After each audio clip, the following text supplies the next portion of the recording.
j'aime voir l'humain heureux. C'est des fois, quand il y a les trucs, des attentats et tout ça, moi j'ai les larmes. J'ai les larmes. J'ai les larmes, je me demande pourquoi on en arrive là. Donc, ce courage, je l'ai eu grâce à moi-même aussi et grâce à mon entourage parce que j'ai pris vraiment sur moi. Ça n'a pas été facile. Reprendre ses études à mon âge, ça n'a pas été facile. Mais je l'ai pris. Et je vais rajouter que quand j'ai quitté l'Afrique et je suis venue en Occident, j'avais un diplôme de coiffure. J'avais même pas 40 ans en ce moment-là. J'ai voulu créer ma société de coiffure. Il fallait que je reprenne la coiffure pendant 2 ans. J'ai refusé. J'ai dit non, je ne me voyais pas aller reprendre les études de la coiffure. Je les ai fait brio, j'ai mon diplôme. Et pourquoi j'arrive ici, on veut vraiment que je reprenne mes études? J'ai refusé. J'ai dit non, je ne me voyais pas. C'est parce que la coiffure n'était pas faite pour moi. Oui. En tout cas, plus à cette époque-là, parce que nous avons des vies aujourd'hui assez longues et toutes les décennies, tous les 5 ans, tous les 3 ans, effectivement, nos ambitions, nos objectifs peuvent changer. Effectivement.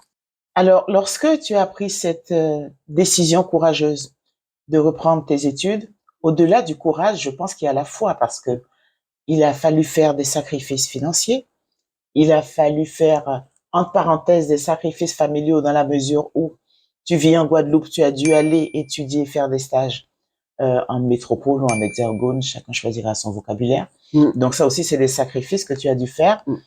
D'où te venait cette foi en toi, en ton projet, pour te donner le courage, effectivement, de faire ce sacrifice financier et de t'éloigner de ta famille pendant des mois?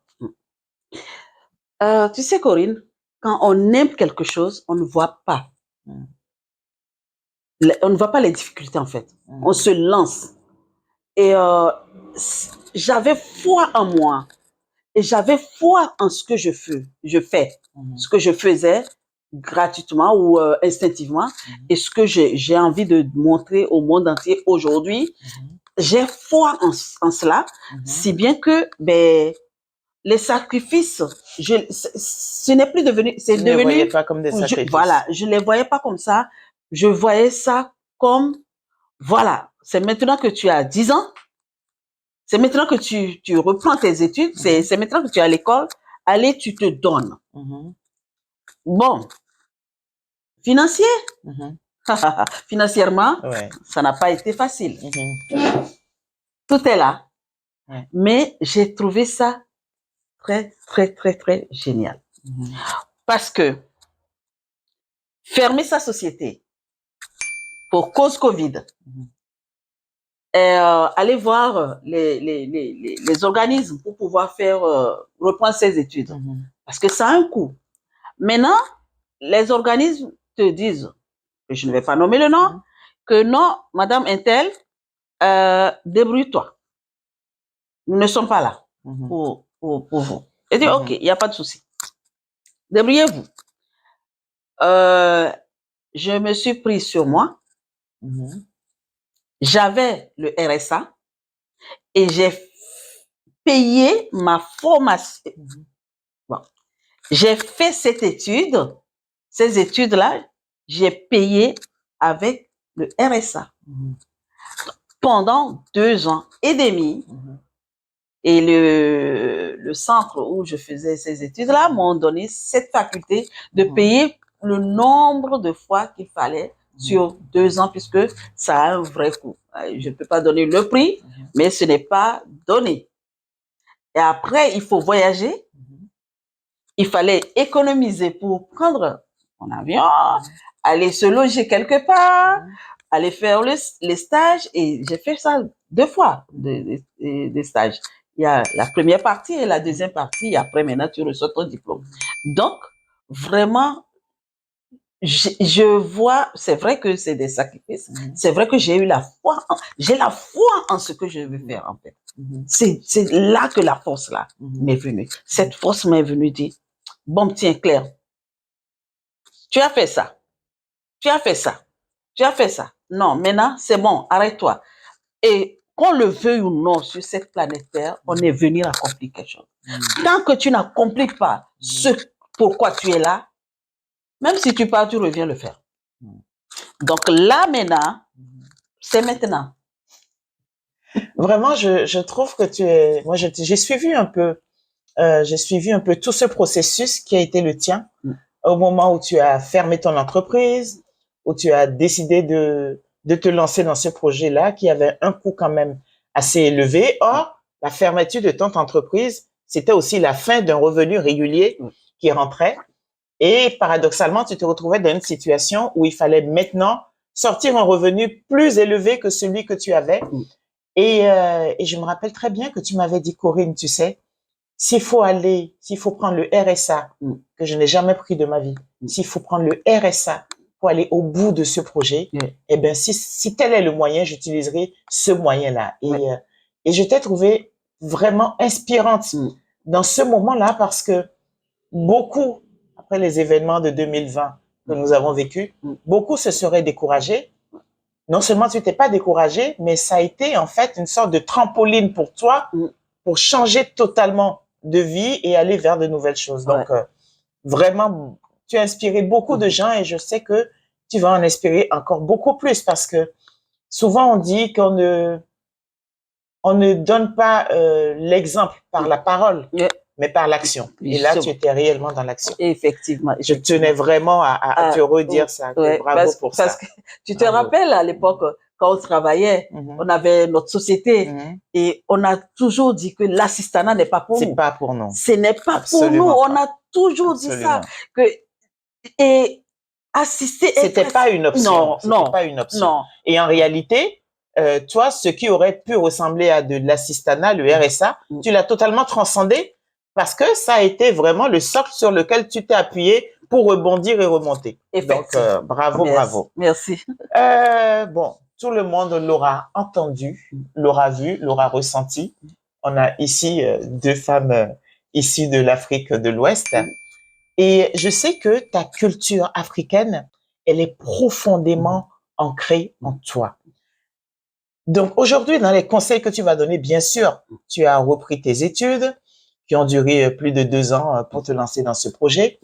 Mais quand on te connaît, et je crois que ceux qui t'ont entendu là l'ont déjà senti, cette partie africaine, cette culture africaine, ces habitudes, ces préceptes africains seront toujours ancrés en toi. Alors, moi, je trouve que ça va être assez intéressant. Je l'ai déjà vu. Donc, pour ceux qui vont venir vers toi, comment est-ce que tu vas réussir à combiner cette culture africaine que tu as avec cette culture occidentale que de fait, non seulement tu as parce que tu vis ici depuis plus de 20 ans, mais que tu as acquis encore plus en allant à cette école et en reprenant ces études-là? Je dis merci parce que j'arrive à m'adapter à tout. Effectivement, j'ai la culture africaine ancrée en moi. Je suis 100% africaine et 100% guadeloupéenne. Si je peux le dire. Parce que quand je suis arrivée ici en Guadeloupe, je me suis intégrée tout de suite. J'ai écouté les gens parler le créole.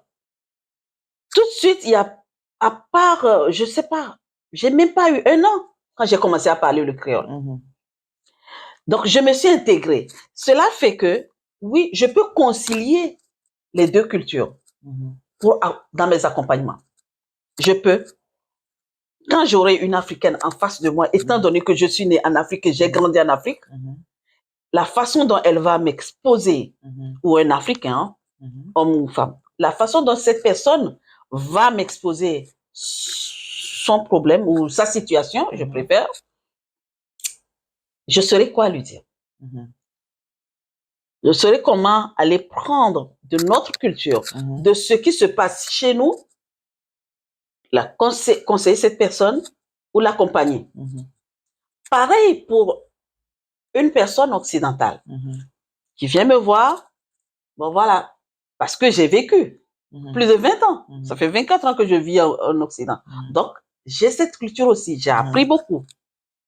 Donc, je peux effectivement concilier les deux cultures pour pouvoir accompagner les personnes qui viendront vers moi. Ben moi, je trouve qu'ils ont de la chance parce qu'en réalité, c'est un enrichissement énorme pour toi.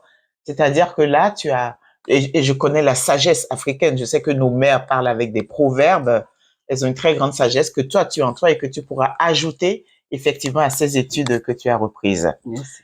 Alors, moi qui t'ai beaucoup fréquenté, j'ai pu constater au quotidien, on en a parlé encore et encore, mais c'est le cœur du sujet, ton élan spontané vers les autres et ton envie parfois même qui va jusqu'au besoin de les accompagner. Alors, de là découlent plusieurs questions.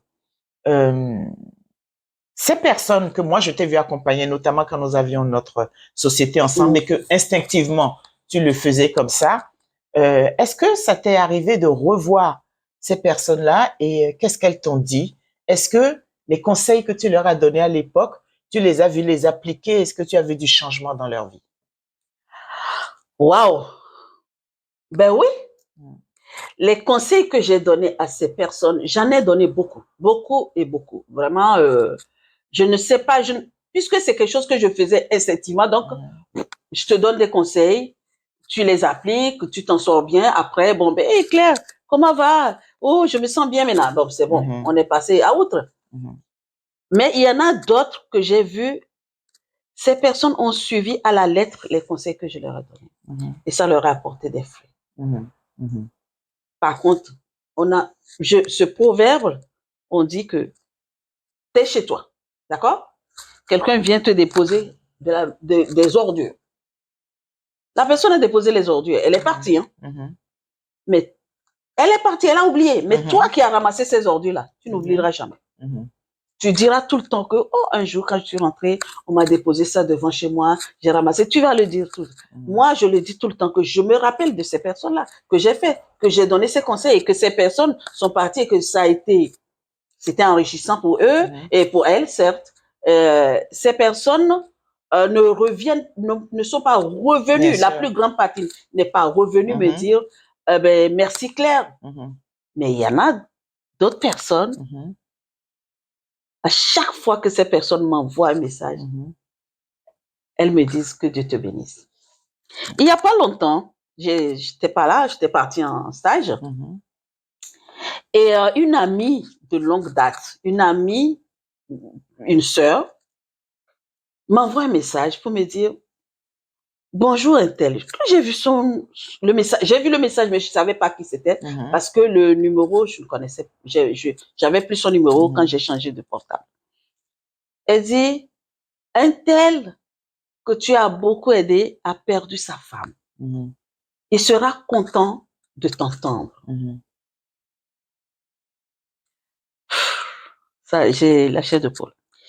Et elle m'envoie le numéro de la personne. Donc, j'envoie le message tout de suite. Dès que j'ai écouté, je l'ai remercié, je dis, ah, merci pour ça. Et j'ai envoyé le message au gars. Je lui ai envoyé le message. Quand il a reçu le message, on dirait que c'est Dieu. Mon Dieu, Claire, je suis content. Même je suis en deuil. Et ton message m'a fait, il n'arrête pas. Je lui ai promis qu'en retour, on va se voir. Il a dit qu'il sera très content de me voir parce que mes conseils le manquent. Donc, il y a plusieurs personnes comme ça. Il y a longtemps, hein, la personne dont je te parle, il y a longtemps, vraiment, avant même, avant 2006 que je connaissais ce gars, qu'on était là en train de l'aider pour ceci, pour cela. Mais il était tellement heureux. Il dit que Dieu te bénisse. J'ai dit, non, je suis déjà béni. Dis, demeure béni. Voilà.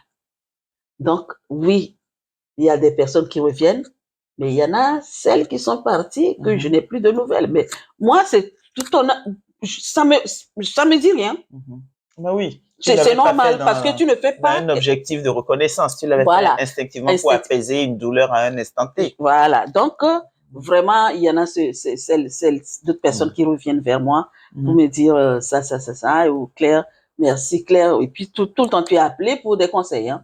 Tout le temps. Voilà. Et c'est vrai que moi, j'ai été témoin d'innombrables fois de personnes dans la douleur ou même vraiment, je peux utiliser le mot détresse parce qu'il n'est pas si fort, de personnes qui étaient dans la détresse que instinctivement, tu arrives à apaiser avec quelques mots, parfois en quelques minutes, parfois en quelques heures, parfois en les voyant plusieurs jours de suite, vraiment. Et excuse-moi, tu parles tu sais, tu te rappelles, il y avait un couple. Ah oui, je vois très bien de quel couple tu parlais. Qui venait, et bras dessus, bras dessous, et ainsi de suite. Et du jour au lendemain, un jour, je te dis, ceux-là, ils ont des problèmes. Je dis, comment tu as su ça? Je dis, je reviendrai vers toi. Mais effectivement, quand j'ai posé la question, j'ai dit, comment vas-tu, ma chérie? Tu vas bien? Oh. Et je t'ai dit. Ouais. En fait, je vais dire que je dis merci à l'univers et merci à Dieu pour cette faculté qu'il a mis en moi. Je te connais une fois, deux fois, trois fois. C'est comme on dit en Afrique que quand tu rencontres quelqu'un une fois, deux fois, trois fois, la quatrième fois, tu ne vas pas prendre une torche, même dans la pénombre, tu vas reconnaître cette personne-là. Donc, il suffit de voir la personne, je dis, ça ne va pas. Alors, Claire, une question un peu piquante pour toi.